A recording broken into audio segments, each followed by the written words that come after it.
ദൈവനാമത്തിന് മഹത്വമുണ്ടായിരിക്കട്ടെ. ആവർത്തനം 6:18-19.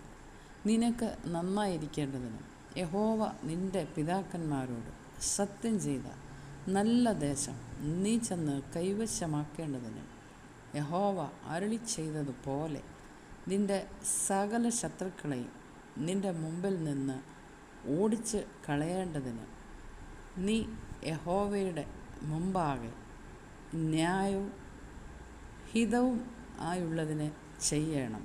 ഇത് ദൈവ കൽപ്പനയാകുന്നു.